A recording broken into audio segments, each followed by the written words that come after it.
శ్రీ మహావిష్ణువునే శపించిన భక్తురాలు తులసిగా మారిన కథ గురించి ఈ రోజు మనం తెలుసుకుందాం. తులసి కేవలం మొక్క మాత్రమే కాదు, హిందూ పురాణాలలో అత్యంత ప్రసిద్ధి చెందినది. తులసి మొక్క లేని హిందువుల ఇల్లు ఉండదు. తులసి పురాణాల్లోనే కాదు, వైద్య పరంగా కూడా అత్యంత ప్రయోజనాలు కలిగిన మొక్క. తులసి అంటేనే పవిత్రమైనది. తులసి మొక్కను పూజించే ఇంటిలో సుఖ సంతోషాలు మరియు మహిళలు సౌభాగ్యాలతో వర్ధిల్లుతారు అని పండితులు చెబుతుంటారు. తులసి ఆకులు, కాండం, వేర్లు, విత్తనాలు అన్నీ ఎన్నో ఆరోగ్య ప్రయోజనాలు కలిగించేవే. ఇన్ని విశిష్టతలు కలిగిన తులసి అంటే శ్రీ మహావిష్ణువుకు ఎంతో ఇష్టం. అందుకే విష్ణువుని తులసితో పూజిస్తారు. తులసి మాలలు వేస్తారు. తిరుమలలో శ్రీ వెంకటేశ్వరుడిగా కొలువైన శ్రీ మహావిష్ణువుకు తులసి మాలలతో అలంకారం చేస్తారు. తులసి ఆకులతో పూజలు చేస్తారు. తులసి అంటే శ్రీనివాసుడికి ఎంతో ఇష్టం. మరి శ్రీనివాసుడికి ఎందుకు తులసి అంటే అంత ఇష్టం? దీని వెనుక ఓ ఆసక్తికరమైన కథ ఉంది. ఇది శ్రీ మహావిష్ణుమూర్తి భక్తురాలు తులసిగా మారిన కథ. శ్రీ మహావిష్ణువును తన భక్తురాలే తనను శపించిన కథ. ఇప్పుడు తులసి ఆవిర్భావం వెనుక ఉన్న ఆ కథేంటో తెలుసుకుందాం. మీరు మొదటిసారిగా నా వీడియోస్ చూస్తుంటే దయచేసి లైక్ చేసి సబ్స్క్రైబ్ చేయండి.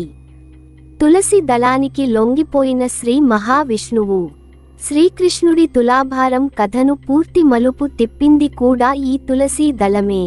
మణులు, మాణిక్యాలు, బంగారం, వెండి, ఎన్ని సంపదలు సమర్పించినా ఆయన తులాభారంలో ఒక్క అంగుళం కూడా కదలలేదు. కానీ ఒక్క తులసి ఆకు వేయగానే ఆ శ్రీ మహావిష్ణువు ఆ తులసి దళానికి సరిసమానంగా సరితూగాడు. అంటే ఎన్ని కానుకలు ఇచ్చినా ఒక్క తులసి ఆకుకు సమానం అని శ్రీకృష్ణ తులాభారం చెబుతోంది. భక్తితో మనస్ఫూర్తిగా ఒక్క తులసి దళాన్ని సమర్పిస్తే చాలు, కరుణించి వరాలు కురిపిస్తాడాయన. తులసికి అంతటి గొప్ప విశేషం ఉంది. భక్తురాలే తులసిగా మారిన కథ. వృంద అనే అమ్మాయి చాలా అందమైనది, అణకువ కలిగిన అమ్మాయి. ఆమె కాలనేమి అనే రాక్షసుడి కూతురు. ఆమెకు శ్రీ మహావిష్ణువు అంటే ప్రాణం. ఆయకు పూజ చేయనిదే పచ్చి గంగ అయినా ముట్టేది కాదు. నిత్యం విష్ణు ఆరాధనలోనే మునిగిపోయేది. అటువంటి ఉత్తమురాలికి జలంధర్ అనే యువకుడితో వివాహం జరిగింది. పరమ త్రినేతుడు శివుడు మూడో కన్ను నుంచి వచ్చే అగ్నిలోంచి పుట్టినవాడు జలంధరుడు. అమిత శక్తివంతుడు. జలంధరుడు వృందను ఇష్టపడ్డాడు. శివాగ్నిలో పుట్టిన బాలుడు జలంధుడిగా మారాడు. అలాగే నిన్ను శివుడు తప్ప మరెవ్వరూ చంపలేరని బ్రహ్మదేవుడు వరమిచ్చాడు. రాక్షసుల గురువు శుక్రాచార్యుడి శిక్షణలో జలంధరుడు రాక్షస రాజు అయ్యాడు. దేవతలపై తన ప్రతాపంతో విరుచుకుపడేవాడు. ఇదిలా ఉంటే ఓ సందర్భంగా వృందను చూసిన జలంధరుడు ఆమెపై మనస్సు పారేసుకున్నాడు. మహావిష్ణువుకు భక్తురాలైన వృందాకు జలంధర్కు వివాహం జరిగింది. ఆమెతో వివాహం జరగటం వలన ఆమె భక్తి, పవిత్రతతో అతని శక్తి మరింత పెరిగిపోయింది. దీంతో శివాగ్నిలోంచి పుట్టినవాడే అయినా శివుడిని కూడా ఓడించగలననే గర్వం పెరిగిపోయింది. శివుడిని ఓడించాలనుకున్నాడు. తన అహంకారంతో శివుడిపై యుద్ధానికి సిద్ధమయ్యాడు. ఇద్దరు హోరాహోరీగా పోరాడుతుంటారు. అది చూసిన దేవతలు హడలిపోతారు. జలంధర్ శక్తి సామర్థ్యాలకు హడిలిపోయిన దేవతలు విష్ణువుకు మొరపెట్టుకుంటారు. ఇంకేముంది, రంగంలోకి దిగుతాడు విష్ణుమూర్తి. దుష్ట శిక్ష రక్షణ కోసం, లోక కళ్యాణం కోసం ఎన్నో చేసిన ఆయన జలంధరుడి అంతం కోసం రంగంలోకి దిగక తప్పలేదు.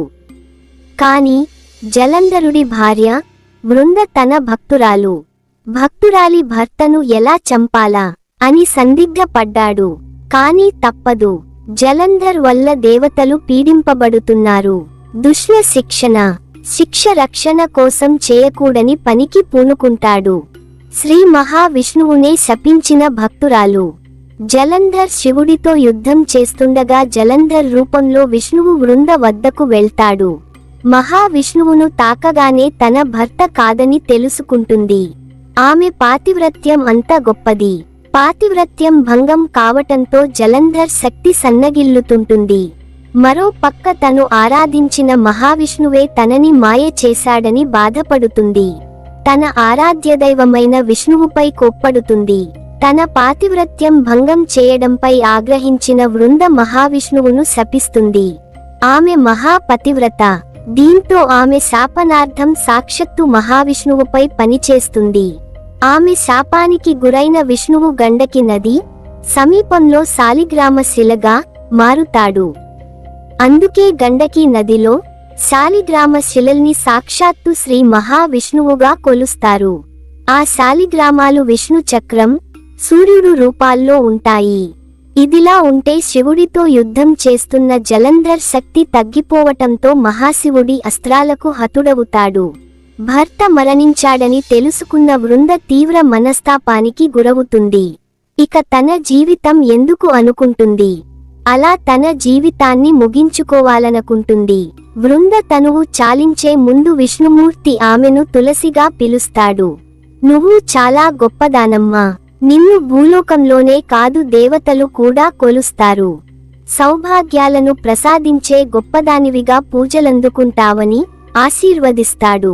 అంతేకాదు తనతో పాటు పూజలు అందుకుంటుందని వరం ఇస్తాడు. ఇందుకే తులసి లేకుండా విష్ణువుకు ఏ పూజ చేసినా ఫలితం ఉండదనే నానుడి ఉంది.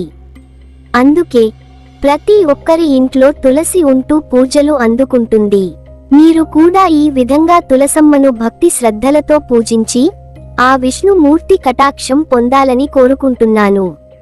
మీకు ఈ వీడియో నచ్చితే దయచేసి లైక్ చేసి సబ్స్క్రైబ్ చేయండి. ఓం నమో భగవతే వాసుదేవాయ అని కామెంట్ చేయండి.